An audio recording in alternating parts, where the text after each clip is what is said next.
que tu peux nous donner ton feedback sur cette dégustation maintenant qu'elle est finie? Bah écoute, nous on a goûté deux séries, donc une de Riesling, une de Pinot Gris. Globalement, on a quand même eu affaire à des choses vraiment intéressantes, avec un bémol quand même, sur ce millésime 2018 qui était merveilleux à la vendange, une vendange extraordinaire. Donc quand même un petit bémol parce qu'on a aussi des vins qui sont un petit peu en devenir au jour d'aujourd'hui, qui n'ont peut-être pas trouvé encore leur équilibre, et on ressent quand même cette année marquée par la sécheresse, par des chaleurs assez fortes. On retrouve ça clairement dans les vins, ce qui fait que tout n'est pas parfait. Par contre, on est là pour ça, on est là pour sélectionner des choses qui vont être aptes à la garde, qui vont supporter un élevage en barrique, enfin en foudre plus exactement. La totalité des vins sont systématiquement en barrique. Ah, effectivement, là, nous notre dégustation se déroule pour un élevage en barrique. Pourquoi les hospices de Strasbourg pour le domaine Vence? Alors, les hospices de Strasbourg, c'est une histoire assez ancienne avec le domaine Vence, puisque mon père a fait partie des pionniers lorsque l'hôpital a lancé un appel pour sauver en fait cette cave de la décrépitude. Donc c'est quelque chose qui me tient énormément à cœur. C'est également pour nous un élément de prestige. On l'a vu aujourd'hui, la dégustation est quand même très sévère, très exigeante, et pour nous c'est quand même un marqueur de la qualité de nos vins que d'être sélectionné pour élever nos vins ici.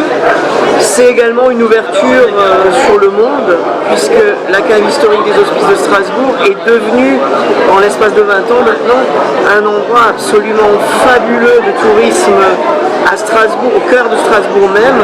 C'est à ma connaissance le seul ou au moins un des plus importants endroits viticoles dédiés au vin, à l'élevage des vins, au travail du vin, au cœur même de la capitale de l'Alsace. Donc pour toutes ces raisons, les vins qu'on amène ici sont toujours sélectionnés et on essaye de faire au mieux pour amener des vins de qualité. Donc une évidence pour le domaine. Maintenant, on va parler peut-être un petit peu de l'évolution de la clientèle, parce que j'imagine qu'au début, les clients qui sont venus, parce que maintenant ça fait quand même plus de 20 ans que ça existe, enfin que la cave est repartie, j'imagine qu'au début, les gens devaient venir par, on va dire, curiosité, par le nom des hospices. Est-ce qu'aujourd'hui, cette clientèle a changé et vient pour un label de qualité?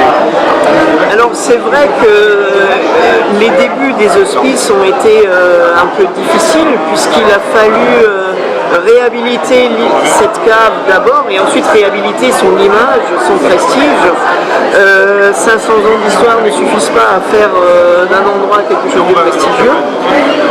Aujourd'hui, oui, il y a effectivement beaucoup de gens qui viennent à la cave historique parce qu'ils ont eu l'occasion de goûter des vins issus de cette cave, des touristes du monde entier. On a cette chance d'avoir un lieu ouvert au public dans une capitale alsacienne qui voit défiler beaucoup de monde. Donc aujourd'hui, le prestige international de la cave n'est plus à démontrer. Il n'empêche qu'il passe par une qualité constante des vins, une sélection assez drastique des vins qui va nous permettre d'évoluer vers toujours plus de notoriété à l'échelle internationale. On n'est pas tout seul sur le marché international et on a besoin d'être toujours représenté par des vins hors normes.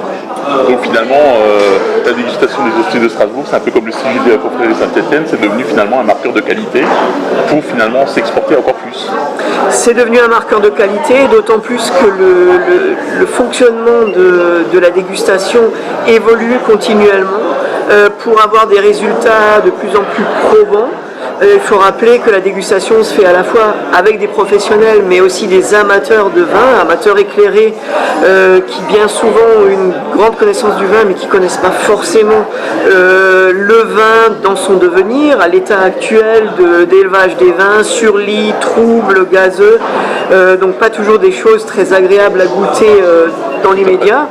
Donc c'est vrai que chaque année, il y a des petites améliorations qui sont apportées pour que les vins qui arrivent aux hospices de Strasbourg soient vraiment conformes à nos attentes et surtout conformes à ce qu'on attend d'eux, à savoir plusieurs mois d'élevage dans des tonneaux en chêne qui apportent également leur petit plus à cet élevage. Ok, merci beaucoup. Avec plaisir.